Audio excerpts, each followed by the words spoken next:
what's happening, why it matters. So if you are still on Windows 10 and do not have a plan to get off of Windows 10 by October 14th of this year, there are some things to consider. So October 14th, 2025, Windows 10 is end of life, which means end of security updates, end of new features, and end of fixes.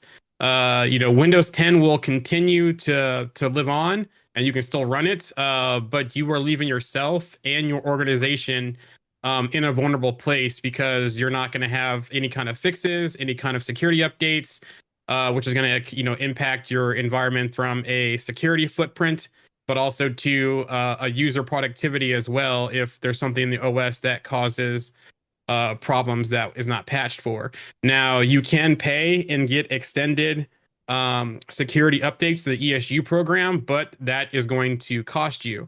There's also the other route of if you're using Windows 365 and using that endpoint to access a Windows Cloud PC, you can also get extended support for that way. But those are two small use cases when you have lots of, or potentially have lots of Windows 10 devices out in your endpoint landscape. Anything to add there, Benjamin? No, I mean the the number of organizations that I work with that haven't yet started down the Windows 11. October seems, I mean, we just started off the new year. October seems like it's pretty far off, but as we discuss through the rest of the content, it's not just Windows itself that you have to deal with. It's going to be the integrations, the user workflows, everything like the desktop. If it was just getting a desktop to a user, that's the easy part. It's all the other pieces that touch it. So if you haven't started yet, make sure that you put some time on the calendar sooner rather than later to make sure that you're ready for that. So, what are the key impacts of not upgrading Windows 10? Well, like you said, you're not going to get any kind of updates, fixes, patches, that kind of stuff. So, no security updates or support. So, if there's something that causes an issue that can be patched in the updates and you don't have the ability to do that, that's going to impact user productivity, right? So, anything that's going to impact that endpoint is going to impact the end user. But also, too, with no security updates, that's also going to give you some compliance and cyber attack risk as well. Because if that device is vulnerable, well, guess what? It's on your network, whether it's directly on your corporate network, whether it's coming across via VPN, whether you're even using any kind of remote technology that maps the drives is a potentially vulnerable way to get into your company. So leaving those devices vulnerable can leave the company vulnerable to any kind of risk there. And then hardware cost, right? So, not all Windows updates, I'm sorry, not all Windows 10 endpoints can be updated to Windows 11. So Microsoft has that checker, and certain processors are not capable of being upgraded. For example, one of my devices here, I have a Surface laptop where because of the processor, I can't be upgraded to Windows 11. So you're going to look at significant hardware and possibly software upgrade cost, making that transition, especially if you have older devices. There's ways that you can potentially reuse those devices, but if you want to get those devices to Windows 11, and they're not able to, that's a full refresh. That's going through the hardware, the software deployment, making sure that it's checked in with your systems and all that kind of stuff too, as well. Yeah, and piggybacking too on the cyber risk.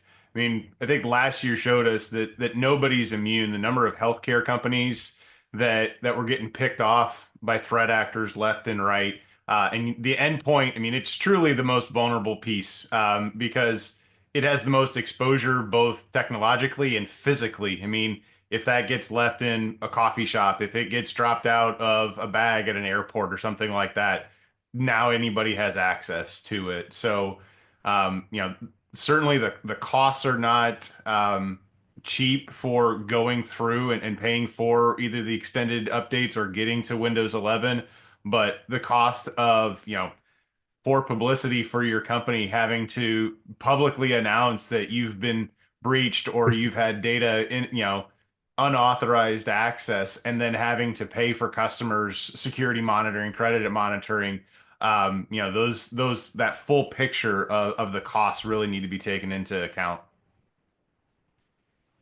And then, if you're still working with physical endpoints, think about all these different areas that can bring challenges to managing those, right? So patch management, especially if those devices are out in the wild, they're not just on your corporate network, or you have many corporate network locations, making sure those distributed endpoints are up to date, and they can also have different configurations on them as well. And then endpoint security risk, back to patch management. If you're having problems patching those, back to what we were saying, those devices, are vulnerable to evolving threats if you can't get those patched in a timely manner as new threats come out. And then think about recovery challenges, right? Benjamin just said if that device falls out of a bag, if you lose it, if something happens to it, if it gets broken, even if you're a remote employee and something happens to that device and you have to wait until that can be fixed or time to get a new one. For example, that's going to impact employee productivity. So just getting the data back off there, that kind of stuff, all those things come into impact about trying to recover end user's device. And then licensing too. You could look at potentially under or over provisioning the devices out there in a distributed landscape, which again is back to the cost of ownership of those devices. And then what about hybrid work? Being able to support when there's some kind of weather event, there's some kind of like a sickness happening, like we just got through with the pandemic, where an influx of users are no longer in the office and they're working from home or remote locations. Even having a sick child at home that you might have to stay home and work for. So think about that and making sure that those again are be able to make that change from going in the office to out of the office, but also too making sure that device is managed and up to date. And also think about sustainability concerns, right? Constant hardware refreshes. You're looking at e-waste right there, and then also too, having all those endpoints out there can also lead to significant energy consumption as well as companies are thinking about how can they reduce their carbon footprint. Yeah, on the recovery, it's amazing how many times when I'm talking with a customer and I tell them that you need to, if for a physical endpoint, you need to have a minimum of a 3 day expectation on an event. And they're kind of give me a weird look. And I'm like, well, day one, the user has to ship it back, assuming that like you've said, yes, the path is I must ship it back. Day two is your corporate IT receives it, and that's assuming that they have the time and the availability to fix it then, and they get it turned around in 1 day. And day three is shipping it back to the user. So, any type of endpoint challenges, you have a minimum of a 3 day turnaround for that user, in which case their productivity may go from 100% down to 25, maybe 50%, depending on how quickly you can get them a new endpoint, get them something that they can work in. So, and then on the hybrid work, yeah, you have no idea. I mean, I think as Jari mentioned, we've had, health issues over the last few years. We have, weather events, as Dana mentioned, middle of the country right now is dealing with a bunch of snow, and that shut down cities for a couple days, so users can't get to their office. We've got wildfires out in California, so people are needing to relocate then as well. So having that flexibility and having options always puts you in a better position. And that's a great point too, Benjamin, about the 3 day minimum, because that's just getting a new device in their hands. And then depending on how that device management is, they still have to get their applications back on there. They might have to go through all the authentication, get the device to the way they want it so they can be, have that productivity. So all those things come into play too as well. So you're looking probably more to up to 5 days Correct. once they get full swing of back end being able to be have productivity. Yep. So here's some cost efficiency backed by data. This is from some Gartner data about TCO of models for DAS and laptop PCs. So you're looking here about, for on the far left here, the taller one, the bottom is the IT cost, the top or the user cost. But you're looking at, traditional laptops are going to cost you, that 2200 or 2250 basically for that one. And then thin clients, 1500, and then apps only VMs. So if you're just presenting, multi-session VMs with applications only, that's going to be, that 13 70 total. So, you're looking at not just IT cost, but the user cost as well.